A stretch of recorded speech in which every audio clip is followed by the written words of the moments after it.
They will write about this place. They will write about the sugar and the coffee. They will write about the wealth that built their cities, the mansions in Paris, the warships in Bordeaux. But they will try to forget who bled for it.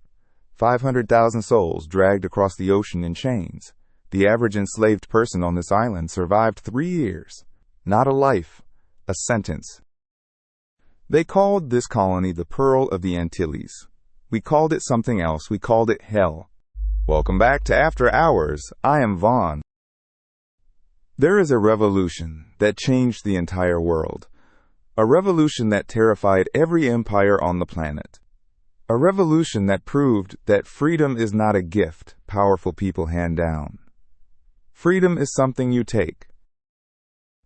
His name was Toussaint Louverture, born into slavery on the island of Saint-Domingue, the place we now call Haiti. Under French colonial law, he was not a person, he was property. And this man defeated the Spanish Empire. He defeated the British Empire. He fought Napoleon Bonaparte to a standstill. They captured him through betrayal. They threw him in a prison cell in the French Alps and let the cold kill him slowly. He was 59 years old. But 10 months after he died, his people declared independence. Haiti, the first free black republic in history, the only nation ever born from a successful slave revolt. This is episode 15, The Revolt. To understand what happened in Haiti, you need to understand what saint-domingue was. It was the single most valuable piece of real estate in the 18th century world. By 1789, it produced 40% of all the sugar consumed in Europe, 60% of all the coffee. It generated more revenue than all 13 American colonies combined. And every single grain of that sugar was produced by enslaved Africans. One healthy male laborer can produce enough sugar in a 3-year period to repay his purchase price 10 times over. Simple arithmetic. 3 years. That was how long they lasted. The sugar plantations were death camps. Between 1700 and 1790, France imported over 800,000 enslaved Africans. By 1789, the population stood at 500,000. More than 300,000 had already been consumed. The plantation owners believed the system was permanent. They believed the people they enslaved were incapable of revolution. They were about to discover how wrong they were.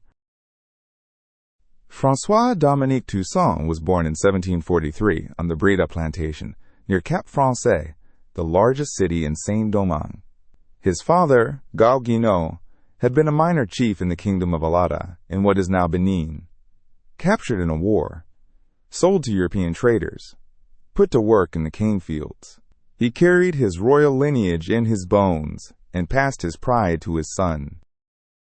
Toussaint was small, thin, sickly as a child. The other children called him Fatras Bâton, skinny stick. Nobody looked at this frail, quiet boy and saw a general. Nobody saw a liberator. Nobody saw the man who would defeat 3 European empires. But he had one advantage more dangerous than a musket. He could read. My godfather taught me. I read Caesar's campaigns in Gaul.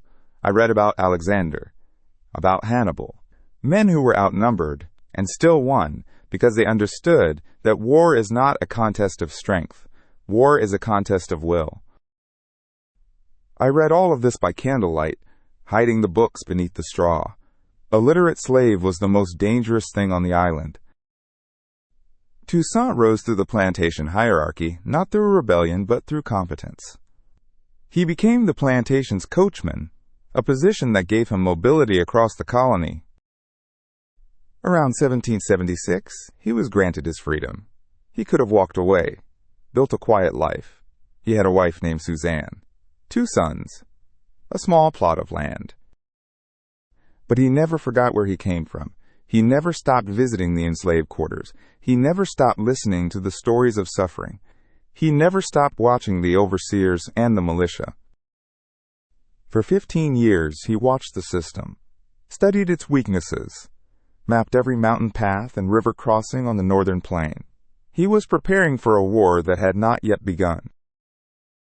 The year was 1791. In France, the Revolution had declared all men free and equal, but they did not mean it for black people. The rights of man stopped at the waterline.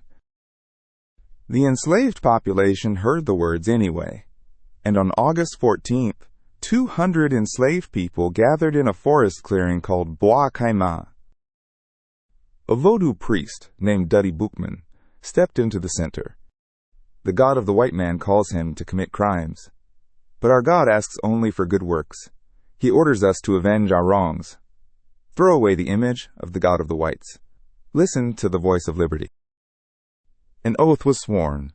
In 8 days they would rise, not as runaways, as an army. On August 22nd, the northern province erupted. They burned the plantations, every cane field, every sugar mill, every storehouse.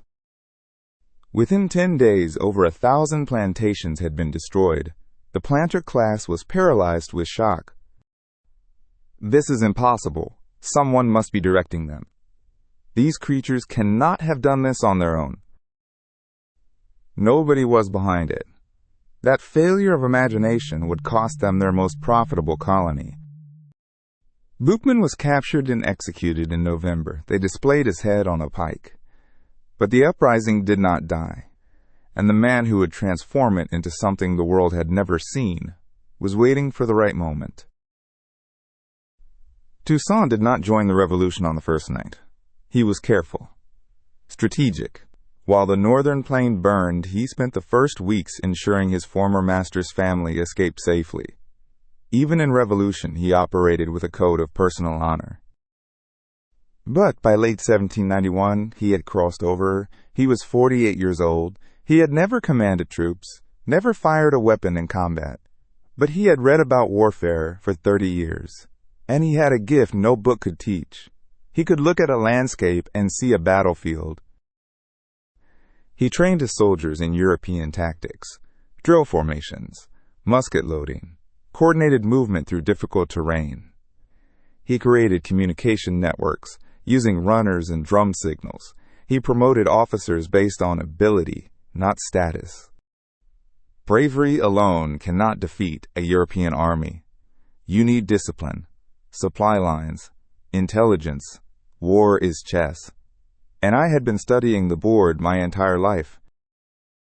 Then he started playing the European powers against each other. Spain offered weapons in exchange for fighting under their flag. Toussaint accepted. Every musket they give me is an investment in our freedom, not their empire. When the moment comes, I will choose my own path. In 1793, Britain invaded with a massive force. Now Toussaint was navigating a three-sided war: French, Spanish, British. Any one of them could have crushed most rebellions. But Toussaint was not leading most rebellions. When France abolished slavery in 1794 out of strategic desperation, Toussaint switched sides. He brought 4,000 battle-hardened soldiers with him. Overnight, the balance of power shifted. General, the men do not trust the French. Words are air. Words can be taken back. You are right to doubt. But one enemy at a time, Dessalines. That is how you win a war you are supposed to lose. His guerrilla tactics were devastating. He turned the tropical climate into a weapon, forced European soldiers into jungles where disease killed more men than combat. By 1798, the British had lost over 25,000 soldiers. They withdrew entirely. The most powerful navy in the world fought to a standstill by an army of formerly enslaved people. By 1800, Toussaint controlled the entire island, and then he did something no formerly enslaved person had ever done. He wrote a constitution. Article 3. There can be no slaves on this territory. Servitude is forever abolished. All men are born, live, and die free. From enslaved coachman to the unquestioned ruler of the Caribbean. From Fatras Baton to president. And that is when Napoleon decided he had to be destroyed. Napoleon intended to restore slavery.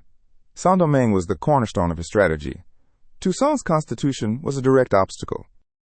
I will not leave an epaulette on the shoulder of a single black man in the colony. 60,000 troops. Send them under Leclerc. Over 40,000 soldiers and more than 80 warships. The largest military expedition ever sent to the Western Hemisphere. Let them come. The ships cannot sail through the mountains. We have the terrain, we have the fever, and we have 500,000 people who would rather die on their feet than live on their knees. Toussaint implemented scorched earth.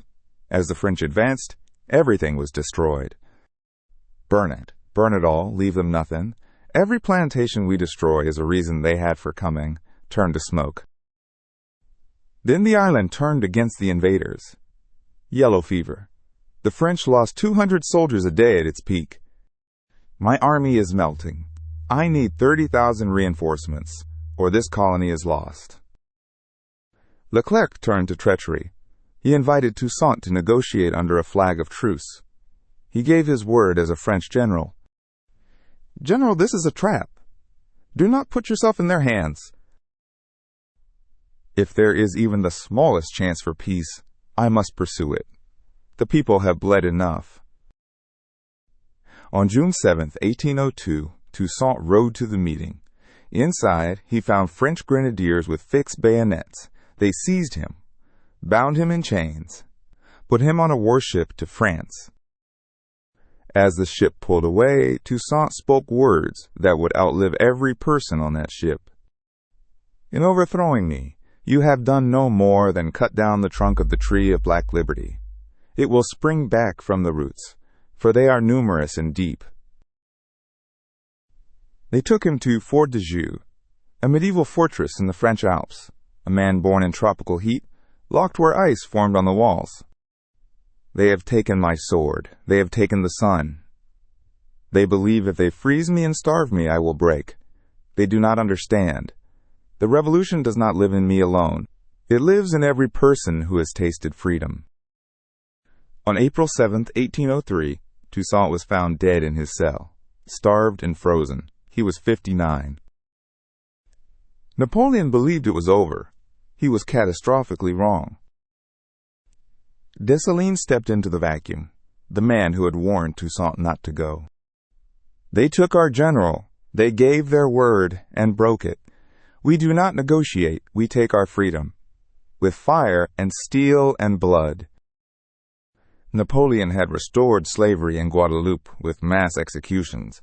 Every formerly enslaved person now understood what French victory meant. The choices were absolute. Win or go back to the cane fields. They chose to win. On November 18, 1803, at the Battle of Vertières, Dessalines launched the final assault. The French army was shattered. France had sent over 60,000 soldiers. Over 50,000 were dead. On January 1, 1804, Dessalines declared independence. He tore the white band from the French flag. He gave the nation its original name, Haiti. From this day forward, Haiti is free. The first free black nation in the history of the world. We will never be slaves again. France refused to recognize Haiti for over 2 decades. In 1825, they sent warships and demanded payment. 150 million francs. Pay for yourselves. Pay the people who enslaved you for the privilege of being free. Haiti did not finish paying that debt until 1947, 122 years of reparations paid by formerly enslaved people to their former enslavers. The United States refused to recognize Haiti until 1862, because the existence of a free black republic was an existential threat to American slavery. Toussaint died in a freezing cell, 9,000 miles from the land he liberated. He never saw Haiti's independence. He never heard Dessalines speak those words. But his prophecy came true. They cut down the trunk, and the roots grew back. Here is what they left out of your history books. Napoleon lost so many soldiers in saint-domingue that he abandoned his plans for North America. In 1803, he sold the Louisiana Territory, 827,000 square miles, 15 states. The nation that refused to recognize Haiti for 60 years owes a third of its landmass to the revolution it tried to erase. Let that sit. Toussaint never picked up a sword until he was 48. He was small, he was quiet. He read philosophy by candlelight in a slave quarter, and he brought 3 European empires to their knees. The most dangerous weapon